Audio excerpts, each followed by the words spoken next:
안녕하십니까. 배정한자뿌리 26번째 시간입니다. 지금 첫 글자는 말마자가 들어간 형태의 글자입니다. 말하니까 생각나는 이야기가 있네요. 옛날 중국의 소수민족인 장족이라는 민족이 있었습니다. 이 장족 민족에게 어느 날 임금이 있었고 그 마을에 현명하다는 사람이 한 사람이 있었습니다. 옛날에 곡식을 빻을 때 어떻게 빻았는지 기억나시죠? 둥근 맷돌을 조랑말이 돌돌 돌아가면서 곡식을 놓으면 그걸 빻게 돼 있어요. 그런데 이 현명한 집에 갑자기 조랑말 딸랑딸랑 하는 조랑말 소리만 나고 주인이 없어요. 그래서 임금이 지나가다가 하도 이게 무슨 소린가 싶어서 그 사람을 불러냅니다. 현명하다는 사람을 불러내요. 그러면서 묻습니다.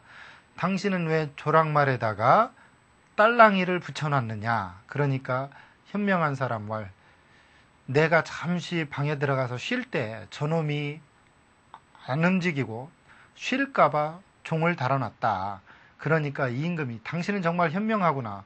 그런데 나 같으면 내가 생각하기에 당신이 그 안에서 자고 있을 때 조랑말이란 놈이 목만 흔들고 있으면 어떡할 거냐. 그러니까 현명한 사람 말 뭐라고 그랬는지 아십니까? 당신 임금이여 당신은 어쩜 그렇게 제 조랑말과 똑같은 생각을 하고 계시냐고. 무슨 얘기인지 이해가 되죠. 현재의 정치나 지금 시끄러울 소라는 글자는 틀림없이 그렇게 만들어졌습니다. 같이 한번 볼까요? 여러분, 목만 흔드는 그런 행동은 하지 마십시오. 같이 보도록 하죠. 지금 보니까 말마 옆에 벼룩조자입니다. 이건 벌레충이고 이것은 긁어야 되는 벌레. 즉 긁어내서 짜서 뭉개는 이게 손이잖아요. 또 우는 손이고 요건 이처럼 생긴 벼룩이 모양이고요. 이건 벌레니까. 벌레 중에서 손으로 잡아서 조그마한 벼룩. 그건 벼룩이라는 얘기고 말이죠. 지금 무슨 얘기냐. 말이 벼룩에게 물려가지고 날뛴다는 데서 이게 시끄러울 소자예요. 그래서 시끄러울 소자 나중에 보면 말이 날뛰니까 어떻게 돼요? 그 옆에 있던 사람이 다칠까봐 근심한다 해서 근심할 소자입니다. 우리 소동이 벌어졌다. 시끄럽게 움직이는 걸 소동이라고 그러고 소음이다. 시끄럽게 나는 음이죠. 이소할 때 이것은 시인들을 이소라고 그러는데 떠날리 근심할 소자죠. 즉 무슨 얘기냐. 말이 벼룩에 물려 시끄럽든 말한테 딸랑이를 달아놓아서 시끄럽든 중요한 건요. 머리 쓰기 나름이죠. 여러분 목만 흔드는 공부. 원리와 논리는 어디 갔나 없고 목만 좌우로 흔드는 공부 해봐야 소용없습니다. 여러분 임금과 같이 똑같은 생각하지 마시고요. 다른 생각하십시오. 그러면 또 다른 글자 한번 보도록 할게요. 이번 글자는 어떤 글자가 될까요? 같이 보도록 하죠. 지금 보면 이 안에 쌀미가 있기 때문에 이 쌀미가 아닌 나무목이 있는 글자가 있고 쌀미가 있는 글자가 있습니다. 쌀미가 있기 때문에 이게 벼속자고요. 쌀미가 없고 여기에 나무목이 있으면 밤률자가 됩니다. 즉 찢지 않은 껍질이 붙어있는 곡식이다라는 뜻에서 이게 무슨 자냐. 좁쌀 속, 나중에는 조속, 벼속 이런 글자가 된 거예요. 쌀은 쌀인데 무슨 쌀이냐. 찢지 않은 껍질이 붙어있는 쌀. 예를 들어서 급속 또 속백 할 때는 전부 다 이게 무슨 자냐. 조속, 벼속이라는 글자입니다. 중요한 거 있지요? 쌀미가 아닌 나무목과는 다르다. 나무목은요. 그 안에 밤송이가 올려져요. 껍질이 붙어있는 나무에 껍질이 붙어있는 밤송이. 그 밤률이라는 얘기예요. 그런 의미로 두 글자가 다릅니다. 또 다른 글자 보도록 하죠.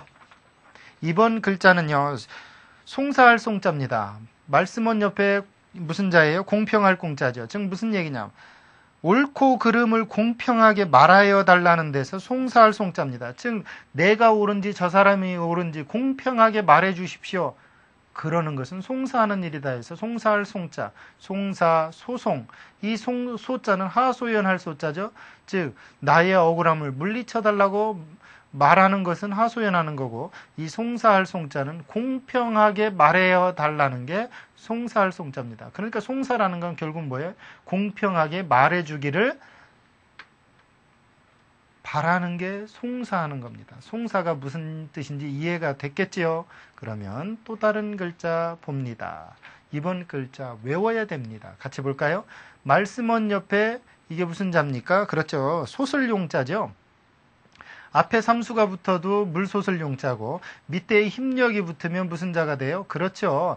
마치 힘이 샘 솟는 듯이 한다고 그래서 날랠 용자가 되죠. 이것은 소슬용자예요. 그러니까 무슨 얘기냐? 물이 솟는 것처럼 절절절절 글을 멈추지 않고 소리내어서 외운다는 데서 이게 외울 송자입니다. 옛날 사람들은요. 자왈위선자는 예를 들면 이렇게 천지현황하고 이렇게 물줄기가 있듯이 줄줄줄줄 말하면서 외우죠. 그래서 이것을 외를 송자입니다. 송독, 암송, 송시, 전부서 외우다라는 뜻이 있습니다. 여러분 암송은 속으로 외우는 거예요. 왜? 어두울암자죠. 어둡다는 건 뭐예요? 마음속으로 외운다는 얘기죠. 마음만큼 어두운 게 어디 있겠습니까? 마음은요. 자고 같이 자던 부부도 모릅니다. 아, 부부? 이야기 하나 할까요? 어느 날 부인이 남편 몰래 바람을 피우고 있습니다. 그런데 이 부인이 정말 바람 피우는 게 아니고 꿈속에서 바람을 피웁니다. 두 부부가 나란히 누워서 잠자다가 부인이 바람을 피워요. 바람 피우는 꿈을 꿨습니다. 그러니까 꿈속에서도 남편이 걸어 들어오는 불안감에 남편이 실제로 오는 줄 알고 꿈속에서도 그런 경우 있잖아요. 그러니까 꿈속에서 옆에 있는 남자한테 내연의 일종의 남자죠. 남자한테 뭐라고 그럽니까? 지금 남편이 오는 것 같다고 빨리 좀 피하라고 그러니까 옆에 잠자고 있던 남편이 뛰어내렸답니다. 2층에서. 이 남자는 뭡니까? 부인 모르게 바람 피고 있다가 잠자고 있는 부인이 아니고 여자친구인 줄 알고 있다가 남편이 온다는 소리에 자기 뭔 얘기인지 지금 상황이 이해가 됩니까? 네, 이해되는 사람은 표본 사람입니다. 네, 이런 상황이 되는 거예요. 그러니까 외운다라는 거는요 중요한 거예요. 속으로 외우고 속으로 하는 것. 이거 싫어합니다. 네, 2층에서 떨어진 사람 싫어합니다. 또 다른 글자 보도록 하죠. 네, 이번 글자 같이 보도록 하죠. 지금 보니까요. 주검시라는 일종의 어떠한 틀과 수건과 칼 이것이 합쳐져서 과연 무슨 글자가 될까요? 같이 한번 볼까요? 천으로 몸을 싸서 천으로 몸에 더러운 것을 닦는 것처럼 칼로 긁는다 해서 긁을 쇠 또 인쇄할 쇠자입니다. 즉 무슨 얘기냐? 수건으로 우리 몸에 묻은 걸 털어내듯이 칼로서 무언가를 덮어놓고서 탁탁탁탁 긁는다. 긁을 쇠, 인쇄한다 해서 인쇄할 쇠, 쇠신, 그 다음 긁어내는 거죠. 인쇄, 인쇄하는 거고 쇠소, 쓸어내는 거죠. 이처럼 이것은 인쇄할 쇠, 또 무슨 쇠, 긁을 쇠, 또 털어낼 쇠라는 뜻도 있다는 것 잊지 마십시오. 중요한 건 몸에 붙어 있는 것을 옛날 농부들은 수건으로 툭툭 털어냅니다. 그런 것처럼 칼로 무언가 긁어내놓고 그 위에다가 종이를 놓고 턱턱턱 쳐서 떼어내는 게 인쇄하는 일이죠. 지금처럼 프린터처럼 툭툭 인쇄하는 게 아닙니다. 목판에다가 뭔가를 쓰고 그 위에 수건 같은 종이를 올려놓고 탁탁 쳐서 인쇄하는 거죠. 또 다른 글자 보도록 하겠습니다. 이번 글자는 이 글자를 알아야 이해가 됩니다. 조개패 위에 작을서 붙은 이 자가 조개 소리 쇠라는 글자입니다. 조개가 입을 딱딱 벌렸다 닫았다 하면서 내는 소리를 쇠라고 그런다는 얘기고 쇠금이 붙어 있죠. 즉 뭐냐? 조개 소리처럼 찰칵거리면서 내는 그런 쇠붙이가 뭐냐? 자물쇠다 해서 자물쇠 쇠자입니다. 자물쇠가 원래 조개가 입을 열었다 닫았다 하는 것처럼 그 고리가 열렸다 닫혔다 하거든요. 옛날 자물쇠는 더구나 소리가 큽니다. 그래서 이게 자물쇠 쇠, 옷가루 쇠, 또 나중에는 쇠사슬 쇠라는 글자가 돼요. 우리 쇠국정치 뭔지 이해가 되죠? 나라를 자물통 태우듯 촥 채우는 게 쇠국이에요. 이게 무슨 자예요? 쇠사슬 쇠, 자물쇠 쇠자니까 폐쇄 정책, 폐쇄. 닫고 자물쇠를 채워놓은 겁니다. 얼마나 이게 폐쇄 정책이 쇠국 정치가 굉장히 큽니까? 옛날에 쇠국 정치라는 말을 애들이 말이 어려워서 이해를 못해요. 자물쇠를 나라에다 자물통을 채워놓은 정치가 쇠국 정치예요. 이렇게 이해만 했더라도 쇠국 정치를 쉽게 세조가 세운 쇠국 정치를 쉽게 이해할 건데 그걸 풀이를 안 해줘가지고 누가? 역사 선생님이 한자를 몰라서 참 지금 보면 무지하게 쉬운 얘기죠. 또 다른 글자 보도록 하죠. 네, 이번 글자 아주 참 당혹스럽습니다. 지금 보니까요, 옷의 사이에 이런 모양이 있죠. 이게 옛날에 도롱이 모양이에요. 지금 무슨 얘기냐?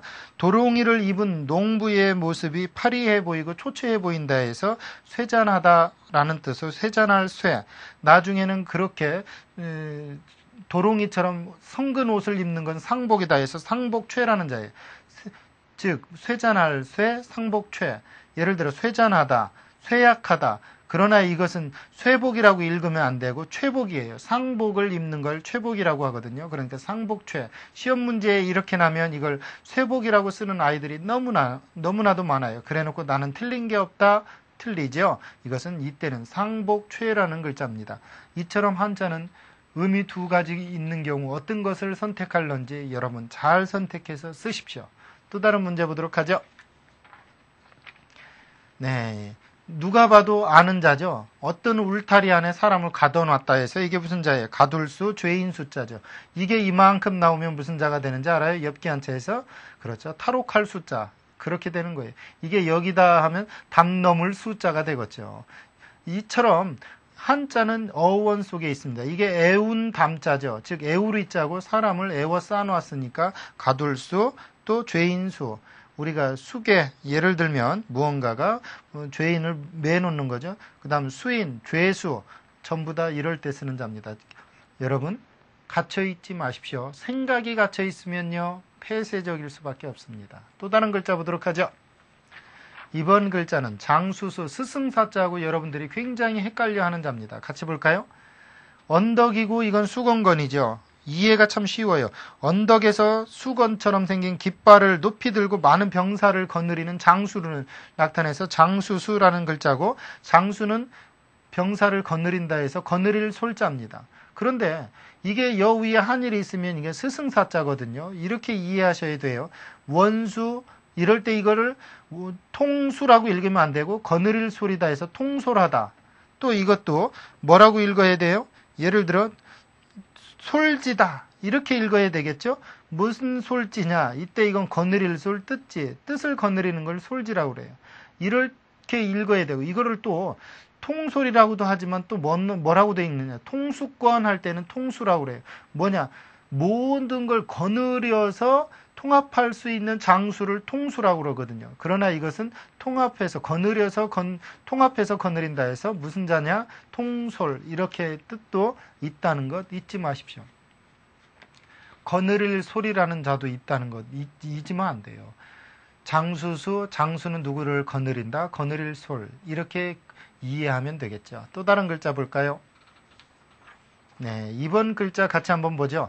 이게 뼈 앙상할 알이라고도 하고 죽을사 변이라고도 하죠. 죽을사라는 뜻이죠. 죽다라는 뜻이고 이것은 붉을 주자입니다. 즉 무슨 얘기냐? 죄인의 목을 베니까 죽어가면서 붉은 피를 흘린다 하면서 이것은 뛰어나다라는 뜻도 있고 다르다라는 뜻도 해서 다를 숫자입니다. 무슨 얘기냐면요. 뼈가 앙상하게 죽은 사람은 피를 흘리고 죽은 사람과 형태가 다르다. 다를 수. 또 뛰어날 수라는 뜻도 있어요. 예를 들어서 수훈. 이것은 다르게 뛰어난 공을 세운 사람.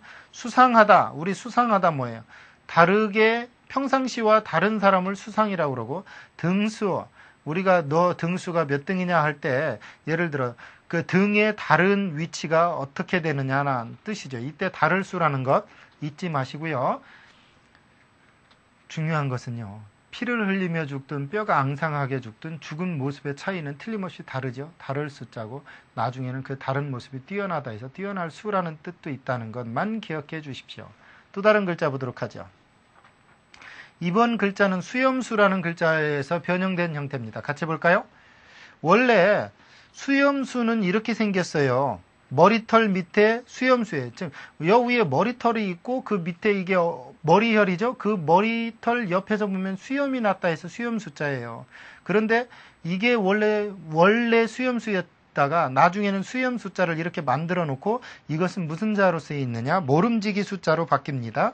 예를 들어서 어떻게 해서 모름지기 수냐? 머리의 아래에 있는 턱에 나는 수염이요. 이게 수염이거든. 터럭자랄 쌈 수염 삼자예요. 수염이 나는 것은 당연하다는 뜻에서 당연할 수였다가 당연하는 것은 모름지기 해야 된다 해서 모름지기 수자예요. 수지 당연히 알아야 될 거죠. 수요 잠깐이란 뜻이고 필수적으로 필요합니다. 반드시 당연한 일을 필수라고 그래요. 그러니까 이것이 원래 모름지기 수라는 뜻 이전에는 수염수였다라는 뜻이라는 것 잊지 마십시오. 그 다음 자 한번 알아보도록 하죠. 사실 여러분 수염이라는 건 당연히 나야 되는 거예요. 그렇죠? 남자만 말이죠. 여자가 나면 좀 흉하겠죠. 네, 또 다른 글자 보도록 하죠. 이번 글자는 쫓을 축이라는 글자 위에 8팔을 합쳐놓은 글자입니다. 같이 볼까요? 이 글자가 군대를 나타내는 무리대자의 변형 형태고 이건 갈착이죠. 즉 무슨 얘기냐? 뜻한 대로 정돈되어 가지고서 가는 것은 무슨 일이 이루어졌을 때만 가능한 거죠. 그래서 이것이 이룰 수, 이루는 것은 드디어 이룬 거다 해서 드디어 수. 우리 수행하다, 완수하다, 그 다음 기수하다 할 때 이것은 드디어 수, 또 이룰 수.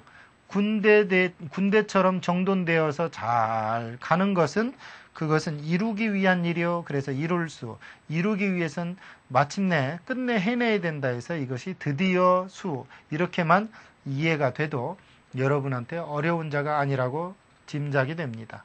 그러면 또 어떤 자가 있는지 한번 볼까요? 가을의 마음, 추남을 이야기하는 거죠. 가을추, 산해남, 추남. 과연 추남은 어떤 마음이 드는지 같이 보도록 하죠. 가을추 밑에 마음심. 가을의 남자들은 수심에 젖어듭니다. 가을추 밑에 마음심. 무슨 얘기입니까?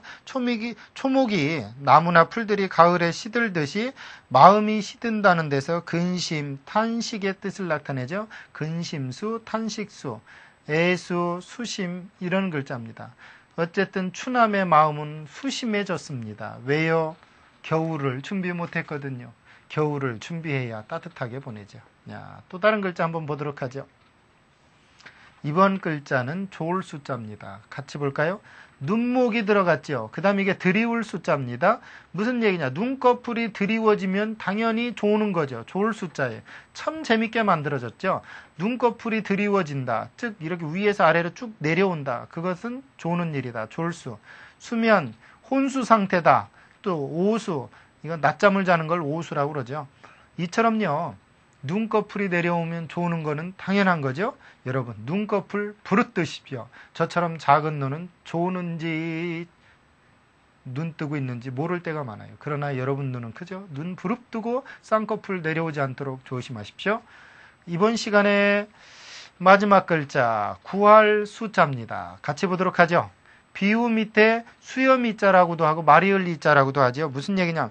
비를 만나서 잠시 머물면서 이에 비가 멈추기를 기다린다 해서 기다릴 수, 또 주저할 수, 또 비가 그치기를 구한다 해서 구할 숫자입니다. 예를 들어 수급, 수요, 특수. 예를 들어 여름에 아이스크림이 특수를 맞이했다 할 때 특수. 특별히 수요가 많은 거죠. 구하는 이들이 많은 게 특수예요. 그래서 구할 숫자입니다. 수요와 공급이 일치하다라고 할 때 쓰는 자죠. 구할 숫자입니다. 이 구할 숫자는요. 비가 내릴 때 비가 그치기를 구하는 마음입니다. 그런 것이 구할 숫자죠. 오늘 강의는 여기까지입니다. 감사합니다.